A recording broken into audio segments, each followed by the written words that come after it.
It was his car owner, NASCAR Hall of Famer, two-time series champion Dale Earnhardt Jr., filling in for Marty Lindley, who was serving a one-race suspension after Zilisch's car did not have enough lug nuts secured at Nashville. Now, Front Stretch asked Kyle Busch about this in the media bullpen this weekend. Take a listen to what the two-time Cup Series champion had to say about Dale Jr.'s debut as a crew chief. It's all publicity, but spin it how you want it. He's just going to be a warm body sitting on top of the box. You know, they've got enough stuff from the shop and enough technology these days of being able to have the crew chief still involved. So, you know, I could say I could do the same thing, you know, with one of my truck teams, but the guys at the shop would be the ones handling it. But still, great, you know, cool eyeballs and, you know, putting some attention on their team and stuff like that. I mean, JRM's one of the top 2-3 teams in the Xfinity Series, and so may the best man win. Is that something you would ever do full time? Crew chiefing? Yeah. No. I already crew chief enough with a 10-year-old driver, and it's enough of a headache.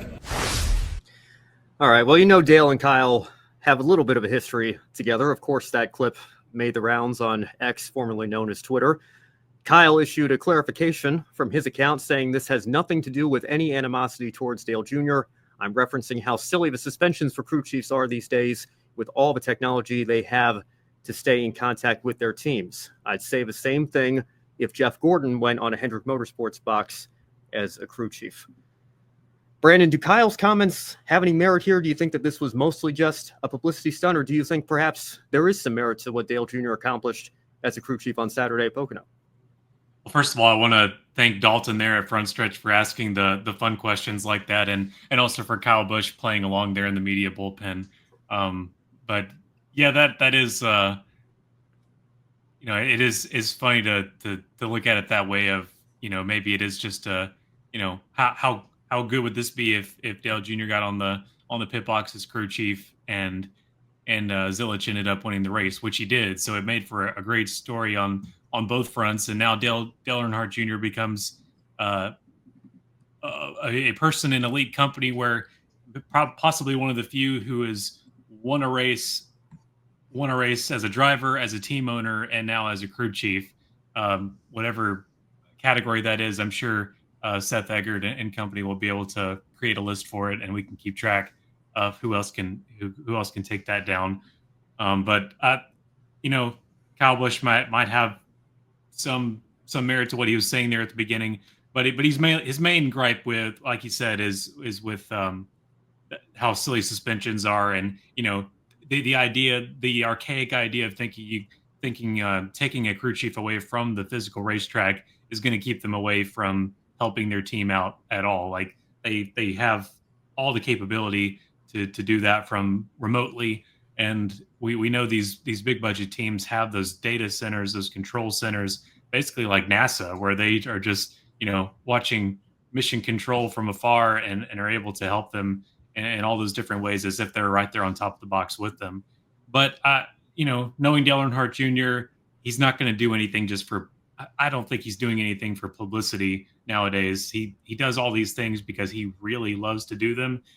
Broadcasting, driving again, and owning part of the Cars Tour. He does all these things because he loves it. And also he really wants to do a good job at all the things that he does. He doesn't just, you know, half-butt do things, if you take my meaning. You know, he really is critical of himself. It's been evident just from his broadcasting career how critical he is of things that roles that he plays, and he doesn't want to be seen as, oh, it's just Dale Jr. doing something because he's Dale Jr. Like he realizes that, and he wants to do these things because he loves them, and also he wants to work hard at them. So I'm sure him being on the box was beneficial for Connor Zilisch, and also he probably took all of his past knowledge of how crew chiefs were to him and what advice or voice of reason that they were to him over the years. I'm sure he translated all of that into that one race, and probably, I would say, had a lot of fun doing it too, especially if you get a win. You know, Brandon, this has kind of been a theme, I think, for Dale Jr. ever since he retired from the Cup Series. And I remember every Daytona 500 post 2017, it was like he was doing something new, trying something new when the series came back to start the year. I think he gave the command one year. He drove the pace car. He waved the green flag. Like, he's always trying to stay involved in the sport somehow. And of course, all of those things are much simpler, I think, than calling a race from atop the pit box.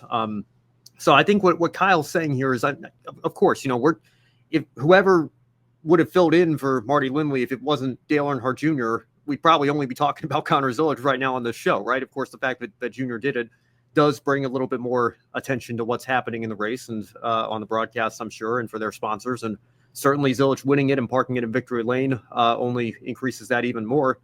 But I think at the same time, I don't know how much, again, of course, Dale Jr. is not super experienced at this, if he has any experience at all, certainly not at this level, crew chiefing a car. I don't know how much expert experience or insight he could have provided, but I know crew chiefs have certainly screwed things up in the past. There would have been ample opportunity for him to get a call slightly wrong or take an advantage away from Zilisch, and clearly he did not do that. Zilisch was able to win this race, and all credit to them. So I think at the end of the day, this isn't hurting anybody. I'm sure, some people are going to look at this and say, everything's got to be about Dale all the time here. Once again, he's putting his name out there, trying to draw up attention here or whatever. But at the end of the day, it seems to have worked, and you can't say it took away from the performance on track either, because he literally cannot do any better than what Connor Zilisch did on Saturday, winning this Xfinity Series race. And so congratulations to both of them. Yeah, I mean, it's one thing if he went out there and, just got to be crew chief, play crew chief for a day, and they finished in the top 10. It just would have been, it would have been a little side piece of a story, but for him to go out and win. Now, we know it's not all of his brains behind the operation. We know, we're not blind to that. We know Junior Motorsports and Hendrick behind that have a lot of resources to pull from live during a race, but still to go out there and win it with your name on the crew chief list, and that's a big accomplishment any way you shake it. And it was pretty interesting to see the entry list say Ralph Dale Earnhardt. And that's kind of how it broke. Someone was like, "I'm sorry, what?" I had to take a double take to make sure I'm seeing this right.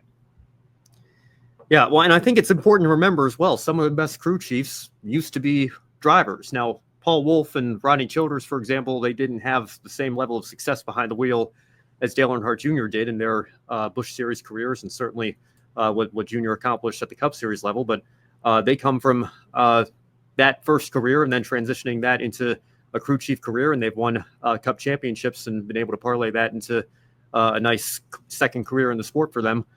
Shane Huffman, we'll talk about ARCA a little bit later, but what he's doing over there with several young drivers, including Connor Zilisch coming through that Pinnacle team as well, where he won a lot of ARCA races.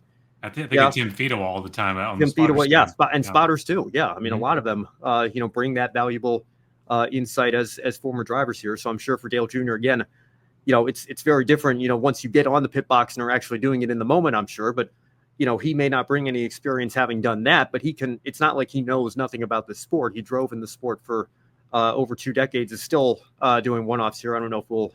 He might be winding down on those Xfinity Series one-offs here, but he's still driving in late models and, brings, a broadcaster's perspective these days as well. So, again, I don't think you can really complain about this when this is the end result here. Clearly, they knew what they were doing. And again, you could not have ended with a better possible result for Zilisch and that Junior Motorsports team this weekend.